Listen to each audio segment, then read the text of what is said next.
Hi, I'm Fallon Jordan, brand ambassador for Amen University and memory rescue coach. And I am smiling because I'm just excited to share this with you, but do not be mistaken. This is a very sad and angering and agonizing process that will sound relatively normal, unfortunately, to many of you listening. So you may go to your primary care doctor or even a neurologist, and either whether it's you or someone you care about with their concerns about their memory, they'll ask you a few questions based on some tests that they use, which are literally just questions about symptoms of memory loss.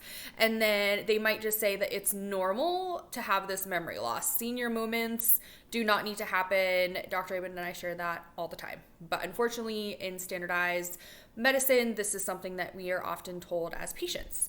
They may actually order an MRI or a CT, which is wonderful to make sure that you don't have a brain bleed or a tumor.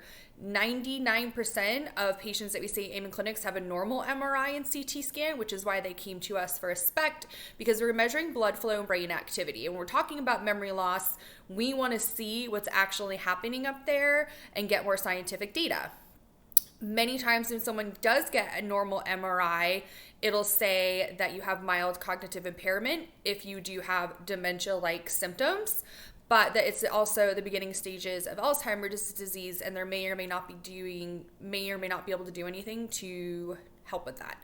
Besides trying a medication, which may or may not actually have successful studies of how much it has been helpful, and especially if they're prescribing that medication with, again, out looking at any other underlying issues, or a SPECT scan, which is actually looking at how your brain is functioning right now. And then we can see into the future any problems based on blood flow. Because remember, blood flow is the #1 predictor of Alzheimer's disease in the Bright Minds acronym, which identifies every risk factor for poor health, including Alzheimer's disease. This is just one of the many things that we can tackle together.